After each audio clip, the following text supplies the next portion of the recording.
Errol Spence Jr. versus Danny Garcia. In the UK, we can watch this around 4 a.m. The card should start slightly earlier, and we can watch it on the Premier Sports.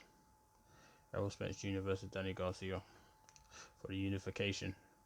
This reminds me back to when Danny Garcia fought Sean Porter in the close decision loss. I think I'll probably start with Danny Garcia. I haven't really seen why Danny Garcia is regarded as a top welterweight, or you know, this level of an opponent for Errol Spence. In my opinion, Danny Garcia is a 140 pounder, just like Terence Crawford is. These guys have gone up in weight, and you have to respect them for that. They've gone up in weight and continue to put on great performances, but Danny Garcia's feet are slow. He's a great counter puncher, and he's got a lot of pop in his shots because he sits in the pocket and really bangs on a counter. But he's got slow feet. He's just not athletic, unfortunately. So I haven't really seen much from Danny Garcia to tell me that he can beat Errol Spence Jr. Errol Spence Jr. also as well, although he hasn't shown that much as the credit they give him in America, he certainly is a great fighter. The way he beat Mikey Garcia, which is definitely a skilled fighter. You know, the way he came over to England, I missed that fight. I think it was in Sheffield, and he beat Kell Brook, which we know he was outboxing him for 4 or 5 rounds before he started breaking Kell Brook down. Errol Spence has shown his fortitude coming through this car crash, willing to take fights on straight away. The fight against Sean Porter, where he banged with Sean Porter, he beat Sean Porter at his own game. Errol Spence Jr. has proven certain things, in my opinion, and that's why I can't pick against him, unfortunately. You can't pick against Errol Spence Jr. Obviously, we want to see how he performs after that car crash. So, I might have to wait up to 4 a.m. to watch it, because I'm in the UK.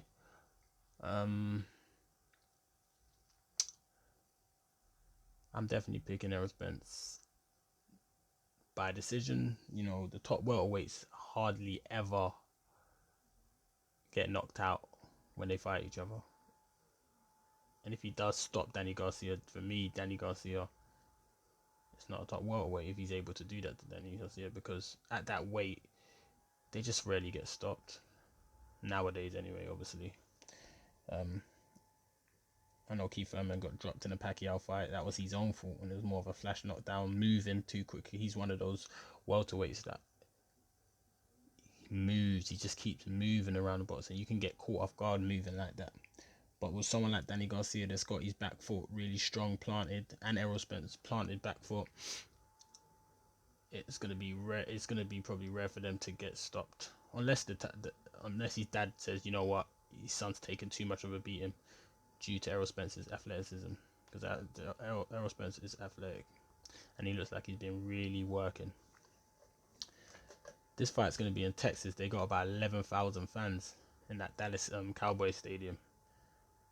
11,000 fans. Listen, I might have to hit America because it's a pandemic down there. You know, it's a pandemic. The undercard, don't know who's on that. Jose Cito Lopez, I know. Fondora. Jose Cito Lopez, I like him still, man. I still regard him as a good welterweight. He loves smoke, man. He loves it. So the Broner fight, he was putting it in. But anyway, my prediction is definitely Errol Spence. I'll probably talk a little bit.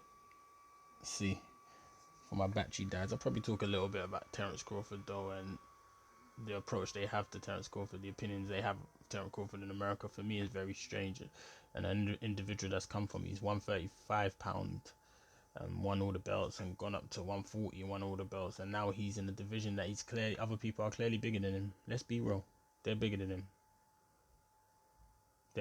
He's got the height so he can do it, but these guys are bigger than him, and he's managing to outbox them, or and he's really ready for the scrap, and that might hurt him against Errol Spence, because Errol Spence is not to be played with. It's not to be played with. But I think Terence Crawford definitely needs a lot more credit. He doesn't have to fight Sean Porter. It's like asking Errol Spence to go and fight the Charlo brothers at the 1-5 or the 154 brother. You don't listen. He doesn't want to do that. Stop. I don't know why people are trying to make someone fight. It's like the real gladiators. Like they are prize fighters, but let them fight who they choose to. They are human. If he doesn't want to come over to PBC, it's not a monopoly thing. He doesn't want to. He wants to be over there with Andre Ward, Shakur Stevenson. Let him be there. That is it. It shouldn't stop him from getting the fights, even though it will, because our owner's not gonna wanna lose to Terence Crawford, a fighter that's not under his stable. But why should he have to monopolize the whole of boxing and everyone go over to there? But people complain when Eddie Hearn tries to do that. Anyway, my prediction is Errol Spence by decision. Simple. Hopefully the same Errol Spence after the car crash. He's the same Errol Spence after the car crash, hopefully.